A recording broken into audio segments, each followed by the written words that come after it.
देश में लागू हो गया नागरिकता संशोधन कानून। गैर मुस्लिम शरणार्थियों को मिलेगी भारत की नागरिकता। भारतीय जनता पार्टी ने अपना चुनावी वादा पूरा किया और देश में कल शाम से नागरिकता संशोधन कानून यानी CAA को लेकर नोटिफिकेशन जारी कर दिया गया। मतलब अब देश में सिटीजनशिप अमेंडमेंट एक्ट लागू हो गया है। इसको लेकर सभी के दिमाग और मन में अपनी अपनी धारणा है। इस कानून के तहत हमारे पड़ोसी देशों पाकिस्तान, बांग्लादेश और अफगानिस्तान से आए गैर मुस्लिम शरणार्थियों को नागरिकता दी जाएगी। तो सबसे पहले यहाँ हम आपको बताते हैं कि CAA नागरिकता देने के लिए बनाया गया है, ना कि किसी की नागरिकता छीनने के लिए। ऐसे में किस तरह नागरिकता के लिए अप्लाई किया जा सकता है, क्या क्या नियम बनाए गए हैं, ये सब हम आपको इस वीडियो में बताएंगे। नमस्कार, मैं हूं आपके साथ कामिनी झा और आप देख रहे हैं न्यूज़ 1 इंडिया। तो चलिए एक बार आपको सिटीजनशिप अमेंडमेंट एक्ट 2019 से पहले सिटीजनशिप अमेंडमेंट एक्ट 1955 के बारे में बताते हैं। नागरिकता अधिनियम 1955 संविधान के लागू होने के बाद नागरिकता के पाए जाने और समाप्त होने का प्रावधान करता है। मूल रूप से अधिनियम 1955 ने राष्ट्रमंडल नागरिकता के लिए भी प्रावधान किया था, लेकिन इस प्रावधान को नागरिकता संशोधन अधिनियम 2003 द्वारा निरस्त कर दिया गया था। आपको बता दें 1955 के तहत 26 जनवरी 1950 के बाद लेकिन 1 जुलाई 1987 से पहले भारत में पैदा हुआ व्यक्ति जन्म से भारत का नागरिक है, भले ही उसके माता पिता की राष्ट्रीयता कुछ भी हो। 1 जुलाई 1987 को या उसके बाद भारत में पैदा हुआ व्यक्ति को भारत का नागरिक तभी माना जाता है जब उसके जन्म के समय उसके माता पिता में से कोई भी भारत का नागरिक हो। इसके अलावा 3 दिसंबर 2004 को या उसके बाद भारत में जन्म लेने वालों को भारत का नागरिक तभी माना जाता है जब उनके माता पिता दोनों भारत के नागरिक हो या जिनके माता पिता में से किसी एक को भारत का नागरिक हो और दूसरे बच्चे के जन्म को अवैध प्रवासी ना हो। भारत में तैनात विदेशी राजनयिकों के बच्चे और दुश्मन अलायंस जन्म से भारतीय नागरिकता हासिल नहीं कर सकते हैं। और अब 2019 में संशोधन करने के बाद जो बदलाव हुए हैं, उसके बाद पहला सवाल कि किन लोगों को मिलेगी नागरिकता।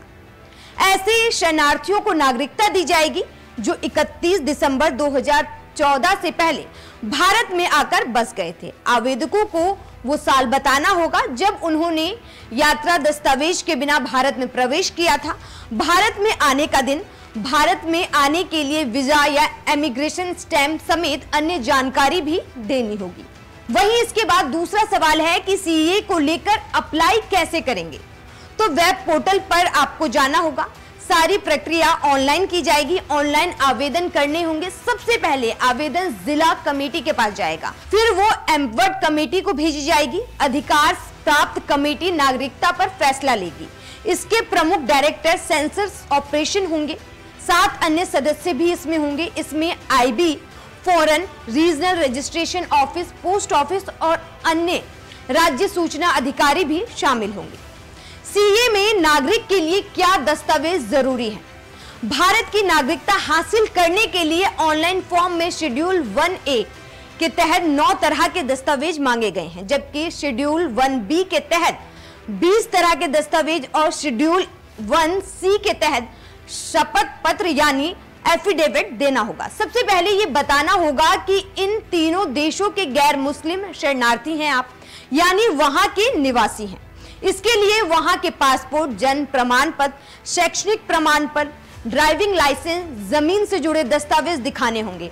आवेदक भारत सरकार की तरफ से जारी Aadhaar card, driving licence, ration card, जन्म प्रमाण पत्र, पैन कार्ड, जमीनी दस्तावेज, बिजली और पानी का बिल, विवाह प्रमाण पत्र आदि भी दिखाकर भारत की नागरिकता के लिए आवेदन कर सकते हैं। और ऐसे में सबसे बड़ा सवाल अब ये भी है कि अगर जिनके पास दस्तावेज नहीं है तो वो क्या करें और कैसे अप्लाई करें। तो अगर आपके पास दस्तावेज नहीं है तो इसको लेकर आपको चिंता करने की जरूरत नहीं है। यदि किसी के पास भी दस्तावेज नहीं होंगे तो उसको उसका कारण बताना होगा, और अगर कोई डॉक्यूमेंट्स हैं तो उसकी जानकारी देनी होगी। आप जिस राज्य में रह रहे हैं वहां की नागरिकता के लिए उसके बाद आप अप्लाई कर सकते हैं। फॉर्म में क्या क्या भरना होगा ये काफी महत्वपूर्ण है, क्योंकि कई बार फॉर्म भरते हुए आप और हम गलतियां कर लेते हैं।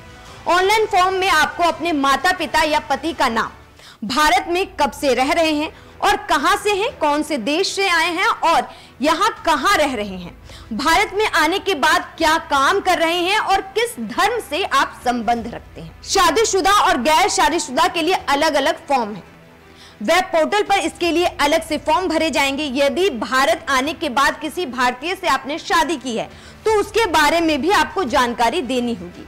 बच्चों के लिए भी अलग से फॉर्म दिए गए हैं। आपराधिक रिकॉर्ड होने की स्थिति में क्या होगा ये भी अपने आप में महत्वपूर्ण है, क्योंकि कई बार होता है कि शरणार्थी आते हैं और यहाँ पर जो अपराध के उसमें चले जाते हैं, तो ऐसे में उनके लिए एक अलग है। अगर कोई अपराधी रिकॉर्ड है उन पर तो ये जानकारी उन्हें देनी होगी। अगर सरकार को लगेगा कि इस शख्स से नागरिकता देने से देश को खतरा है तो उनके फॉर्म को कैंसिल किया जाएगा। और सबसे बड़ा सवाल जो इस वक्त हर किसी के मन में है, सबसे ज्यादा मुस्लिमों के मन में है कि क्या किसी की नागरिकता छीन सकती है सीएए। तो ऐसे में आपको बता दें कि सीएए किसी की नागरिकता छीनने का प्रावधान बिल्कुल भी नहीं है, यानी किसी की नागरिकता को कोई भी संकट नहीं है। गृह मंत्री अमित शाह ने भी अपने बयान में साफ कहा था कि सीएए किसी की नागरिकता छीनने का कानून बिल्कुल भी नहीं है। सीएए के तहत पाकिस्तान, बांग्लादेश और अफगानिस्तान से 31 दिसंबर 2014 तक या उससे पहले आए गैर मुस्लिम 6 समुदाय के नागरिकों को नागरिकता देने का प्रावधान है। नागरिकता का सर्टिफिकेट कैसे हासिल करें? तो फॉर्म में सारी जानकारी देने के बाद सत्यता की पुष्टि की जाएगी, उस पर हस्ताक्षर होंगे और उसमें पता किया जाएगा कि कहीं आप झूठ तो नहीं बोल रहे। उसको लेकर पूरी जांच होगी। उसके बाद डिजिटल सर्टिफिकेट जारी किया जाएगा। आवेदक अगर हार्ड कॉपी चाहेगा तो उसे वो भी उपलब्ध कराई जाएगी। प्रमाण पत्र डिजिटल रूप से आपको मिलेगा। आधिकारिक प्राप्ति समिति के अध्यक्ष द्वारा उस पर हस्ताक्षर होंगे। देशीयकरण द्वारा नागरिकता प्राप्त करने वाले लोगों को समिति द्वारा देशीयकरण का एक डिजिटल प्रमाण पत्र जारी किया जाएगा। नागरिकता के लिए क्या कोई शर्तें भी रखी गई हैं? तो आपको बता दें कि भारतीय नागरिकता पाने के इच्छुक लोगों को आवेदन करने की तारीख से पहले देश में कम से कम 12 महीने तक रहना अनिवार्य है, तभी आवेदन करने के लिए वो पात्र होंगे। वहीं इन 12 महीने से ठीक पहले 8 वर्षों के दौरान आपको देश में, आप भारत में कम से कम 6 साल रहे हो, तभी आप भारत की नागरिकता को प्राप्त कर सकते हैं। आवेदकों को यह घोषणा पत्र भी देना होगा कि मौजूदा नागरिकता को अपरिवर्तनीय रूप से त्याग रहे हैं, यानी आप जिस देश के नागरिक थे उसे आप त्याग कर भारत में स्थायी घर बना रहे हैं और भारत के ही नागरिक रहेंगे। आप ये नहीं कर सकते कि आप दूसरे देश के भी नागरिक हो और भारत के भी नागरिक हो। देखिए, भारत सरकार का मानना है कि पाकिस्तान, बांग्लादेश और अफगानिस्तान इस्लामिक देश है। ऐसे में वहां गैर मुस्लिमों को बहुत परेशानी होती है। हम तमाम तरह की वीडियो और खबरें भी देखते रहते हैं, इसीलिए गैर मुस्लिमों को नागरिकता दी जाएगी। वो इस्लामिक देश है, तो ऐसे में जो मुस्लिम है, जो शरणार्थी मुस्लिम यहाँ आए हुए हैं, वो दोबारा अपने देश में जा सकते हैं। लेकिन जो गैर मुस्लिम है उनके लिए वहां सुरक्षा के लिहाज से भी वापस जाना काफी खतरनाक हो सकता है। ऐसे में केंद्र सरकार ने गैर मुस्लिमों को देश की नागरिकता देने के लिए इस कानून में बदलाव किया और 2019 में संविधान में संशोधन करते हुए इस कानून को लेकर आए, जिसको लेकर कल शाम को नोटिफिकेशन जारी कर दिया गया है।